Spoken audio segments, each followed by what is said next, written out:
Hello दोस्तों, जय हिंद। कैसे हैं आप लोग? उम्मीद करते हैं कि आपकी बेहतर जो तैयारी जो वो बेहतर चल रही होगी। ठीक है, तो बच्चों आज हम लोग जो है रसायन विज्ञान के सभी महत्वपूर्ण प्रश्न देखने वाले हैं जो आपके बोर्ड एग्जाम में आने की संभावना है और इसकी 100% गारंटी है। ठीक है, कि यही से प्रश्न आपके एग्जाम्स में आएंगे, इससे बाहर प्रश्न कोई नहीं आएगा। ठीक है, तो जल्दी से अगर आप हमारे चैनल पर नए हैं तो जल्दी से चैनल को सब्सक्राइब कर दीजिए और हम आगे वीडियो को कंटिन्यू करें। ठीक है, तो अब देखिए ये रसायन विज्ञान है। आपको पता होगा कि विज्ञान में 3 भाग होते हैं, रसायन विज्ञान, भौतिक विज्ञान और जीव विज्ञान। ठीक है, और ये तीनों मिलाकर लिखित परीक्षा में 70 नंबर के आते हैं। ठीक है, और 70 नंबर में जो रसायन विज्ञान होता है ये 20 नंबर का आता है और जीव विज्ञान और भौतिक विज्ञान ये दोनों 25-25 नंबर के आते हैं। ठीक है, तो जीव विज्ञान 25 नंबर का, भौतिक विज्ञान 25 नंबर का, 25-25 50 हो गया। अब 20 नंबर का रसायन विज्ञान आएगा, 70 नंबर हो गया। ठीक है, रसायन विज्ञान की एक अच्छी बात यह है, ठीक है, कि रसायन विज्ञान में आपको बहुत कम लिखना पड़ता है और नंबर आपको पर्याप्त मिल जाते हैं। ठीक है, फिजिक्स और बायोलॉजी की तुलना में फिजिक्स और बायो में क्या है कि सवाल होते हैं, गलती के चांसेस होते हैं। ठीक है, बायो में आपको ज्यादा लिखना पड़ता है, समय ज्यादा लगता है, बट केमिस्ट्री में ऐसा नहीं है। केमिस्ट्री में इक्वेशंस हैं, 2 लाइन 3 लाइन लिखिए, आपको 2 नंबर मिल जाता है। ठीक है, तो केमिस्ट्री भले ही 20 नंबर का आता है बट इसमें जो है नंबर पाना थोड़ा आसान होता है। तो आइए हम लोग शुरू करते हैं। ठीक है, बिल्कुल देरी ना किया जाए। ठीक है, चलिए देखते हैं। देखिए, अब सबसे पहले बात करें तो रसायन विज्ञान। ठीक है, रसायन विज्ञान। अब रसायन जो विज्ञान है ये कितने नंबर का आता है? तो ये आता है 20 मार्क्स, ये 20 अंक के आते हैं। ठीक है, अब बच्चों रसायन विज्ञान जो है 20 नंबर का आता है और इसमें आपके टोटल कितने पार्ट हैं? तो टोटल आपके 4 पार्ट हैं। रसायन विज्ञान के टोटल कितने पार्ट हैं? तो रसायन विज्ञान के टोटल 4 पार्ट हैं और चारों पार्ट से मिलकर जो है बच्चों वो आपका आने वाला है 20 नंबर का। तो आइए शुरू करते हैं। देखिए, तो पहला चैप्टर है। ठीक है, अगर हम पहले पार्ट की बात करें तो पहले पार्ट का नाम है रासायनिक अभिक्रियाएं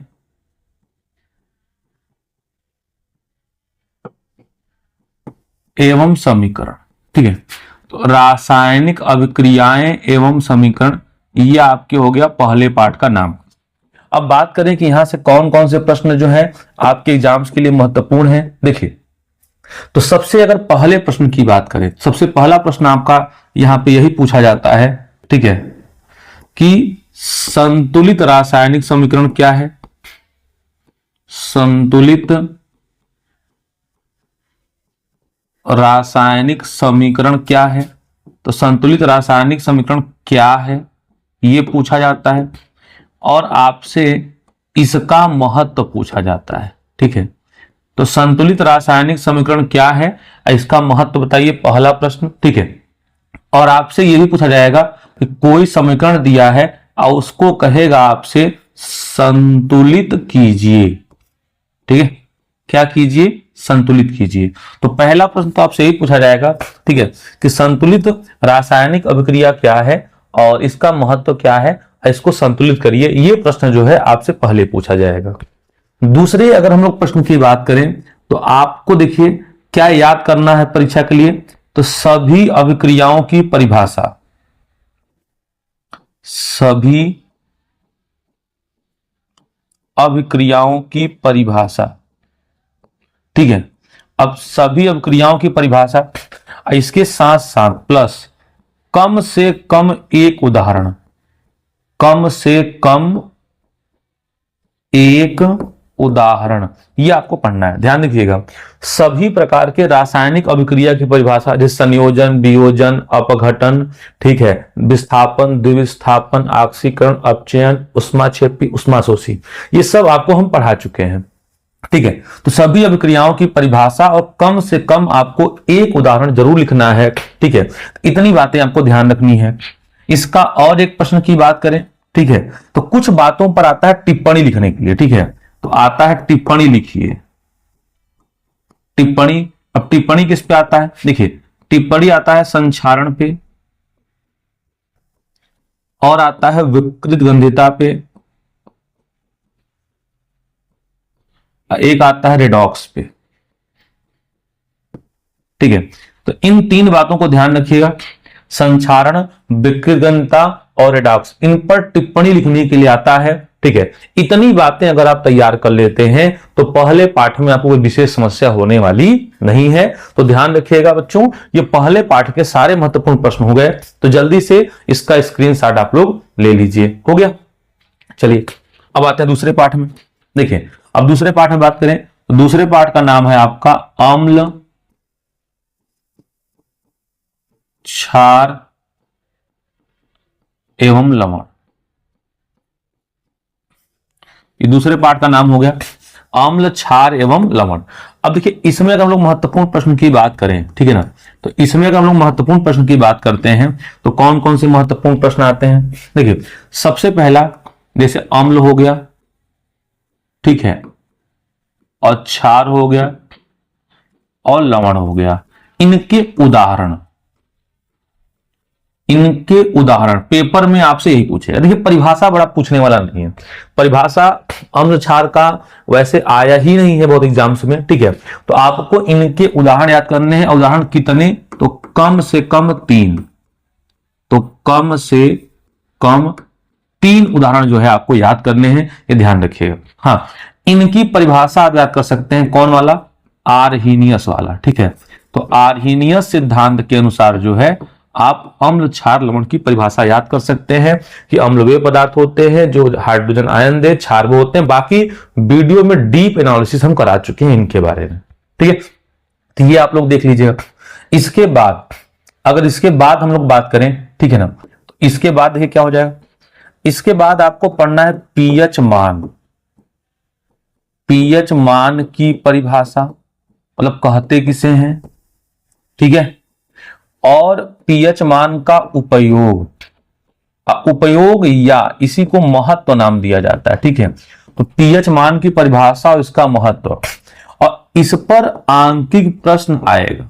ठीक है, तो पीएच मान पर आंकिक प्रश्न आते हैं, आपको फार्मूला याद होगा।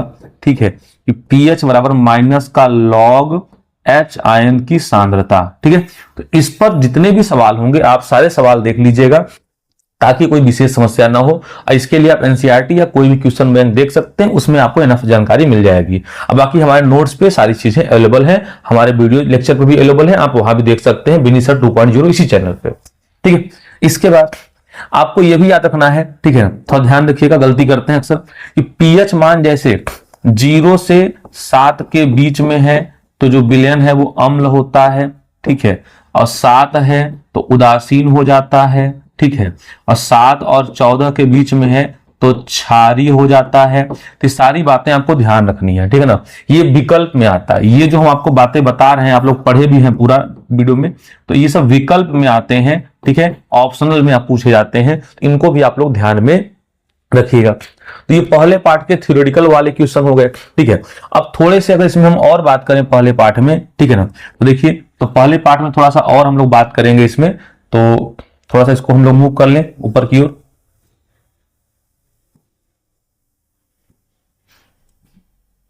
तो कुछ छोटा कर दिया जाए, चलिए ये हो गया। अब देखिए, अभी हो गया। अब अगर और थोड़ा सा बात करें तो जैसे एक होता है उदासीनीकरण अभिक्रिया। ठीक है, उदासीनीकरण अभिक्रिया, इस पर टिप्पणी आता है लिखने के लिए, टिप्पणी। एक और होता है जल का आयनिक गुणनफल, इस पर टिप्पणी लिखने के लिए आता है। ठीक है, उदासीनीकरण क्रिया, जल के आयनिक गुणनफल टिप्पणी आता है। अब थोड़ा सा कुछ यौगिक की बात करें, आपको पता है इस चैप्टर में कुछ यौगिक भी हैं। ठीक है, कुछ अगर यौगिकों की बात करें तो देखिए, एक यौगिक कौन है, एक यौगिक है आपका सोडियम कार्बोनेट है, तो एक यौगिक है सोडियम कार्बोनेट। दूसरा कौन है, दूसरा है सोडियम बाइकार्बोनेट। तीसरा कौन है, प्लास्टर ऑफ पेरिस। और चौथा कौन सा है, विरंजक चूर्ण। ये 4 है। अब देखिए ये 4 है, तो ध्यान रखिएगा इन चारों का जो है बनाने की विधि, इन चारों को बनाने की विधि और इनके रासायनिक गुण, ये आपको याद कर लेना है, ठीक है। इन चारों को बनाने की विधि और इनके रासायनिक गुण, उपयोग तो सभी लोग लिख लेंगे, उपयोग तो लिख ही लेंगे, तो इसके बनाने की विधि और रासायनिक गुण पे आपको फोकस करना है, क्योंकि इन 4 में से कोई एक या दो आपके एग्जाम्स में जरूर आएगा, कोई एक या दो एग्जाम्स में जरूर आएगा, तो इसलिए रिस्क नहीं ले सकते हम लोग। तो 4 है, चारों को पढ़ लीजिए, नोट्स बनाएंगे, आधे पन्ने में अवेलेबल हो जाएगा। तो ये दूसरे पार्ट में इतना पढ़ लेते हैं तो आपका कोई क्वेश्चन बोर्ड एग्जाम में छूटने वाला नहीं है। तो जल्दी से इसका भी स्क्रीनशॉट आप लोग ले लीजिए। हो गया स्क्रीनशॉट? चलिए अब तीसरा देखते हैं। देखिए तीसरे की बात करें तो तीसरे पार्ट का क्या नाम है? धातु और अधातु। ठीक है, तो धातु और अधातु ये पार्ट का नाम है। ठीक है, अब देखते हैं इसके प्रश्न की बात किया जाए। देखिए तो अगर बच्चों इसमें हम लोग बात करते हैं धातु और अधातु में, तो सबसे पहले ठीक है आपको यही पढ़ना है कि धातु और अधातु के गुण, धातु और अधातु के गुण आपको पढ़ने हैं। ठीक है, अब गुण में कौन कौन से? आपको कम से कम 4 भौतिक गुण चाहिए और कम से कम 4 रासायनिक गुण चाहिए ही चाहिए। रासायनिक गुण कम हो सकते हैं।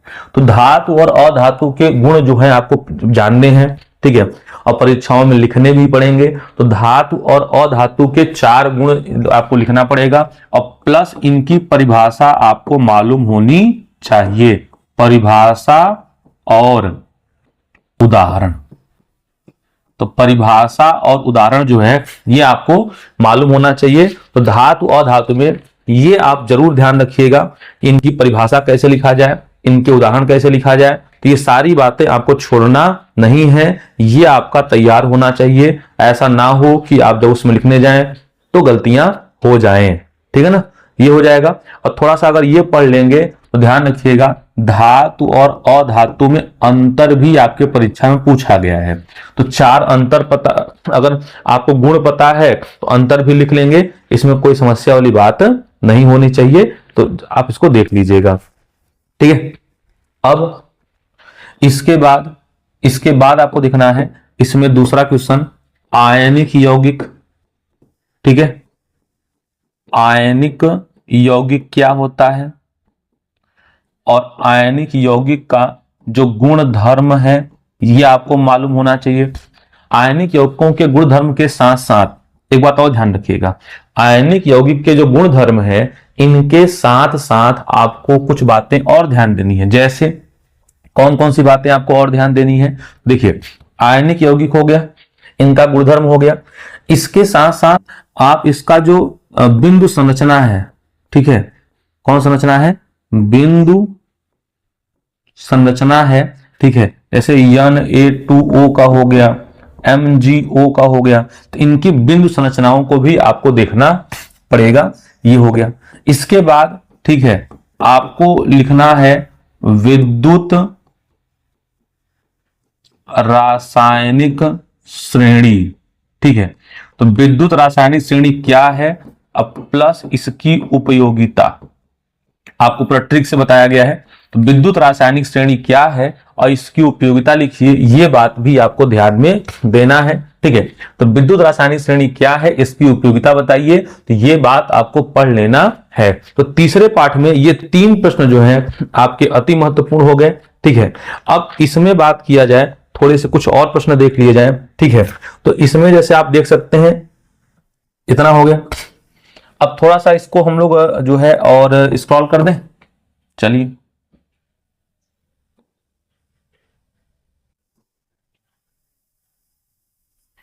तो ये छोटा हो जाए सही रहेगा ना।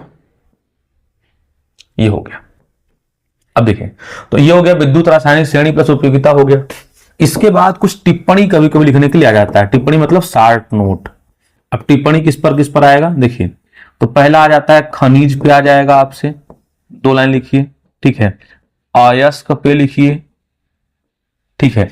कभी कभी धातु कर्म पे पूछ लेता है, ठीक है, और सांद्रण पे पूछ लेता है। और सांद्रण का एक जरूर याद रखिएगा, फेन प्लवन विधि। अब थोड़ा सा कुछ अयस्कों के नाम, जैसे कापर का, चांदी का, सोना का और आयरन का, इन अयस्कों के नाम जो हैं आपके पास जो भी बुक हो उसमें एक टेबल बना होगा, उसको देख लीजिएगा, ठीक है। तो जल्दी से तीसरे पार्ट का भी स्क्रीनशॉट आप लोग ले लीजिए ताकि हम उसके बाद चौथा पार्ट बता सके। हो गया, चलिए 3 पार्ट आपके हो गए। अब चौथा पार्ट देखिए, चौथा पार्ट है कार्बन एवं उसके यौगिक। चौथे पार्ट का क्या नाम है? कार्बन एवं उसके यौगिक। अब ये पार्ट देखिए बहुत बड़ा है, ठीक है। चौथा पार्ट जो है कार्बन तथा उसके यौगिक, ये बहुत बड़ा पार्ट है, ठीक है। तो देखते हैं चौथे पार्ट में, तो कार्बन, ठीक है, तथा उसके यौगिक। अब ये चैप्टर है कार्बन तथा उसके यौगिक। अब यहां पे हम लोग को देखना है कि कौन कौन से प्रश्न जो है इंपॉर्टेंट है। देखिए, अगर पहले प्रश्न की बात करें, ठीक है, तो पहला प्रश्न यही है कि कार्बन के यौगिकों की संख्या, कार्बन के यौगिकों की संख्या इतनी अधिक क्यों है, ठीक है, इतनी अधिक क्यों है।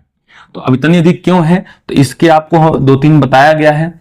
एक होता है श्रृंखलन का गुण, एक होता है श्रृंखलन का गुण, एक होता है चतुष्फलकीय संयोजकता। तो ये गुण जो है आपको बताए गए हैं, तो ये आपको याद रखना है। दूसरा प्रश्न आपको याद रखना है कार्बन के अपर रूप के उदाहरण। कार्बन के अपर रूप के उदाहरण आपको याद रखने हैं, ठीक है, कि कौन कौन से क्रिस्टलीय अपर रूप है, कौन कौन से अक्रिस्टलीय, ये विकल्प में आएंगे, बाकी वैसा प्रश्न नहीं आएगा, ठीक है। तीसरे की बात करें, ठीक है, तो एस्टरीकरण क्या है, एस्टरीकरण क्या है, ये महत्वपूर्ण प्रश्न है। चौथा साबुनीकरण, ठीक है ना, साबुनीकरण या साबुन निर्माण विधि, साबुनीकरण या साबुन निर्माण विधि का वर्णन, ठीक है। तो साबुनीकरण या साबुन निर्माण विधि का वर्णन करना है, ये आपसे पूछा जाएगा। ये भी आपको बताना पड़ेगा कि साबुनीकरण क्या है या साबुन निर्माण विधि का वर्णन करिए। ये भी प्रश्न आपसे पूछा जा सकता है, तो ये भी ध्यान में रखिएगा। एक और है मिशेल की सफाई अभिक्रिया पर टिप्पणी। मिशेल की सफाई अभिक्रिया पर टिप्पणी लिखिए। ये प्रश्न भी आपसे पूछा जा सकता है, ठीक है। तो इस पर भी आप लोग फोकस रहिएगा कि मिशेल की सफाई अभिक्रिया पर जो है टिप्पणी लिखिए, ये पूछा जाता है, ठीक है। तो आप लोग इसको याद रखिएगा, ठीक है, इसमें कोई दिक्कत ना होने पाए। अब इसके बाद एक अभिक्रिया आपका और है, ठीक है। 2 यौगिक पढ़ने हैं आपको। देखिए, एक पढ़ना है एसिटिक अम्ल, एसिटिक अम्ल जिसे एथेनोइक अम्ल भी कहते हैं, और फार्मूला CH3COOH होता है। एक होता है आपका एथिल एल्कोहल, ठीक है। तो एथिल एल्कोहल या एल्कोहल C2H5OH, ठीक है। इनका देखिए, इनको आपको बनाने की विधि पढ़ना है, ठीक है। अब प्लस इनके रासायनिक गुण। तो एथिल अल्कोहल को बनाने की विधि और इनके रासायनिक गुण, इस पर आपको कंप्लीट फोकस करना है, ठीक है, क्योंकि यहां से प्रश्न आपका 5 नंबर का पूछा जाएगा, ठीक है। और लास्ट टॉपिक है इस चैप्टर का IUPAC नेम, IUPAC नेम, जो कि सबसे टफ कार्य है। तो IUPAC नेम भी आपको यहां से तैयार कर लेना है ताकि इसमें कोई विशेष समस्या आपको ना हो। ठीक है बच्चों, तो इतनी बातें अगर आप लोग ध्यान दे लेते हैं तो उम्मीद है कि आपको इस पूरे के पूरे सिलेबस में कोई दिक्कत होने वाली नहीं है। तो जल्दी से इसको जो है आप लोग देख लीजिएगा और इनका एक प्रॉपर नोट्स बनाइए, ठीक है ना, ताकि बार बार आपको ये देखने की आवश्यकता न पड़े कि हाँ कौन सा प्रश्न एग्जाम्स में आएगा, कौन सा एग्जाम्स में नहीं आएगा। ठीक है, तो आप लोग बड़े चिंतित रहते हैं। ठीक है, तो इसको आप लोग पूरा देख के एक नोट्स बना लीजिए एक पेज में और इसी के हिसाब से अपने बोर्ड की तैयारी करिए। तो मिलते हैं आप लोगों से अगले वीडियो में और प्लीज चैनल को सब्सक्राइब कर दीजिए। धन्यवाद। जय हिंद।